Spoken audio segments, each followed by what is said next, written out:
2026 වසරට ඔබ සැමට සුබ නවසරක් වේවා. Destiny Migration YouTube channel එක හරහා අපි තවත් අලුත් අවුරුද්දේ අලුත් වැඩසටහන් පෙළක් සමග ඔබ හමු වෙන්න අදහස් කරන් ඉන්නවා. Destiny Migration Solutions, your trusted partner in Australian migration. අද අපි මේ පළවෙනි වැඩසටහන ඔබට කරන්න අදහස් කරන්නේ ඕස්ට්‍රේලියාවට මයිග්‍රේට් කරන්න, ඕස්ට්‍රේලියාව කවදා හරි ඇවිල්ලා සෙටල් වෙන්න ඔබට ආසාවක්, කැමැත්තක්, උනන්දුවක් තියෙනවා නම් ඔබ ඒකට සූදානම් කරවන්න තමයි අද අපි මේ පළවෙනි වීඩියෝ එක අද ලෑස්ති කරගත්තේ. අපිට අවශ්‍යයි ඔබට කියලා දෙන්න. අද මේ 2026 ජනවාරි මාසේ අද අපි මේක මේ පටිගත කරන මොහොතේදී ඕස්ට්‍රේලියාව තුළ මේ තියෙන සාමාන්‍ය සංක්‍රමණික නීති රීති හා ඒ සම්බන්ධව තියෙන වටපිට පරිසරය ඔබට මුලින්ම පහදලා දෙන්න. අපි බැලුවොත් ඕස්ට්‍රේලියාව හැමදාම අපි මයිග්‍රන්ට්ස්ලා කිව්වම ගොඩාක් සම්බන්ධ වුණේ මේ ස්කිල් මයිග්‍රේෂන් සරහා. උදාහරණයක් විදියට මේ skill migration point tested visa හරහා. ඒ කියන්නේ 189, 190, 491 කියන මේ සබ් ක්ලාසස් සරහා ඕස්ට්‍රේලියන් ෆෙඩරල් ගවර්න්මන්ට් එකෙන් හරි එහෙම නැත්නම් ස්ටේට් එකක් කරා හරි එන වීසා එකක් තමයි ගොඩාක් ප්‍රචලිත වීසා එකක් බවට ඕස්ට්‍රේලියාවේ පත් වෙලා තිබුණේ. හැබැයි ඔබත් දන්නවා අපිත් දන්නවා ඔබ ඕස්ට්‍රේලියානු මේ සංක්‍රමණික ක්‍රමය පහුගිය කාලය තුළ ඔබ නිරීක්ෂණය කරා නම් ඒ නිරීක්ෂණය තුළින් අපිට හොඳටම පැහැදිලි මේ වීසා ඉන්විටේෂන්ස් ක්‍රමය තුළ මේ 189, 190, 491 කියන වීසා ක්‍රම තුළ වීසා එන්න ගොඩාක් ප්‍රමාදයි, වීසා ඉන්විටේෂන් ලැබෙන ප්‍රමාණය ඉතාමත් අඩුයි. ඔතන ඒකත් එක්ක අපි ඒකට පරිබාහිරව කතා කරා මේ එම්ප්ලොයර් ස්පොන්සර්ඩ් වීසා ක්‍රමය ගැන. ඔතන දැන් තියෙන්නේ ඇත්තටම විශාල ප්‍රවණතාවයක් තියෙන ඕස්ට්‍රේලියාව තුළ මේ වෙනකොට අවුරුදු ගණන් වීසා පොලිමක ඉන්නේ නැතුව ඔබට ඕස්ට්‍රේලියාවේ එම්ප්ලොයි කෙනෙක් ඉන්නව නම් 186, 494, 482 SID කියන වීසා එක යටතේ තවත් වීසා වර්ගයක් තියෙනවා ඩාමා කියලා වීසා එකක්. Designated Area Migration Agreement visa. අන්න ওই වීසා කාණ්ඩ හරහා ඕස්ට්‍රේලියාවට පැමිණීමට ඔබට හැකියාව තියෙනවා. අන්න ඒ හැකියාව අපි පහුගිය කාලය තුළ ඔබට තව දුරටත් ඔබ සියලු දෙනාටම අපි එන්න හැමදාම පැහැදිලි කරා කරුණා කළා මේ ස්කිල් ඉන්ඩිපෙන්ඩන්ට් වීසා හෝ ස්ටේට් නොමිනේටඩ් වීසා එකක් බලන් ඉන්න එපා. ඔබගේ වාසනාව ඔබ අනිවාර්යයෙන් මුරගා බලන්න ඕස්ට්‍රේලියානු එම්ප්ලොයිස්ලට කතා කරලා, කන්ටැක්ට් කරලා, නැත්නම් ජොබ්ස් වලට ඇප්ලයි කරලා.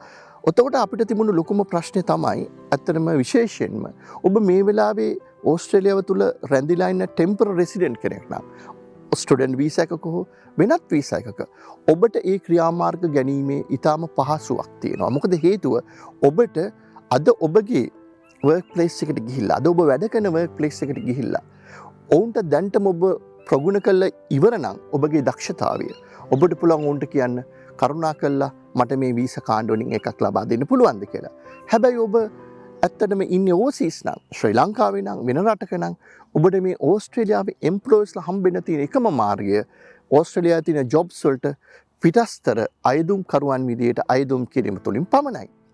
එහෙම නැත්නම් ඔබගේ ඕස්ට්‍රේලියාවේ තියෙන කන්ටැක්ට්ස් වලට කතා කරලා ඒ කන්ටැක්ට්ස් මාර්ගයෙන් යම් කිසි ආකාරයක ඔබට යම් නොමිනේටඩ් ඔකියුපේෂන් එකක රස්සාවක් හොයාගන්න පුළුවන්ද කියලා බලන එක. ඒ ක්‍රියාමාර්ගය අමාරුයි. හැබැයි අදත් මේ වෙනකොට තම තමන්ගේ හැකියාව තුළින් සහ තම තමන්ගේ රක්ෂාව තුළ තියෙන විශේෂත්වය තුළින් ඕස්ට්‍රේලියාවේ එම්ප්ලොයිස්ලා දුරස්ත විඳගෙන හෝ මේ එම්ප්ලොයි ස්පොන්සර්ඩ් වීසා සඳහා එන පිරිස ගොඩක් වැඩි.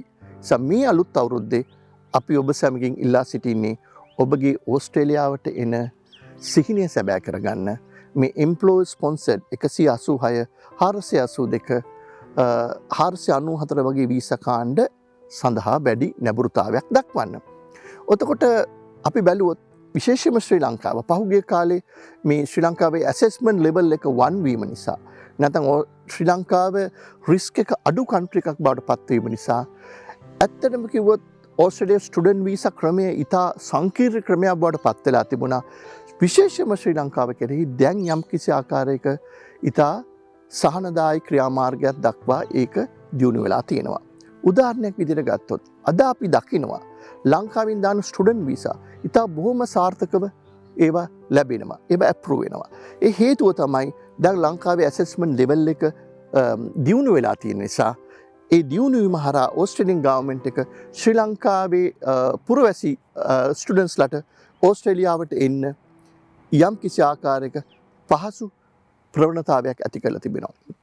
ඉතින් මම හිතනවා ඔබ මෙච්චරකල් ස්කිල් මයිග්‍රේෂන් එන්න හිතන් හිටියේ නම් එම්ප්ලොයර් ස්පොන්සර්ඩ් වෙන්න හිතන් හිටියේ නම් ඔබට යම් කිසි ආකාරයක සුබදායි පණිවිඩයක් ඔබගේ වයස ඔබගේ ස්කිල්ස් ගැප්ස් ගොඩක් නැත්තම් ඔබගේ එඩියුකේෂන් ගැප්ස් ගොඩක් නැත්තම් විශේෂයෙන්ම අවුරුදු 35ට වඩා අඩු නම් ඔබට බලන්න පුළුවන් මේ ඕස්ට්‍රේලියාවට තමාගේ ස්ටඩීස් සඳහා ඇවිල්ලා ඒ ස්ටඩීස් හරහා තමන්ට පුළුවන් තමාගේ මේ සංක්‍රමණික ක්‍රියාමාර්ගය තමන්ට ඉස්සරහට කරගෙන යන්න.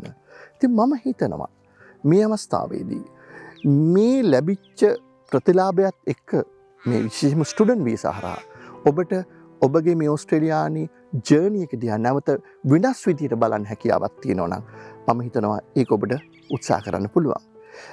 අනිත් වීසා කාණ්ඩ දිහා බැලුවොත් family visa, parent visa, partner visa, ඒ වගේම වෙන වෙන වීසා කාණ්ඩ හරහා එන dependent visa, subsequent entrant visa, ඒ වගේම ට්‍රේනින් වීසා. ඒ ක්‍රියාමාර්ග තවදුරටත් ඒ විදිහටම පවතිනවා. ඒවා සඳහා ලොකු බලපෑමක් මේ කාලය තුළ අපි දකින්නේ නැහැ පරණ අවුරුදු වලට වඩා වෙනසක්. නිසා මම හිතනවා මේ අද කරපු වැඩසටහනේ අපේ මූලික පරමාර්ථය වුණේ ඔබට යම් කිසි ආකාරයක ඕවර්විව් එකක් ලබා දෙන්න. මේ අද තත්ත්වය මොකක්ද? ඔබගේ ඕස්ට්‍රේලියානු මයිග්‍රේෂන් සිහිනය සැබෑ කරගන්න ඔබ ගත යුතු ක්‍රියාමාර්ග මොනවද කියලා. අපි ඊළඟ සතිවල කරන වැඩසටහන තුලින් මේ එක එක මයිග්‍රේෂන් පාත්වේස් ගැන අපි අද තියෙන තත්ත්වය ඔබට සැකවීම වටහලා දෙන්න උත්සාහ කරනවා. ඊළඟ වැඩසටහනින් ඔබ හමු වෙනතුරු ඔබට ආයුබෝවන්. Destiny Migration Solutions, your trusted partner in Australian migration.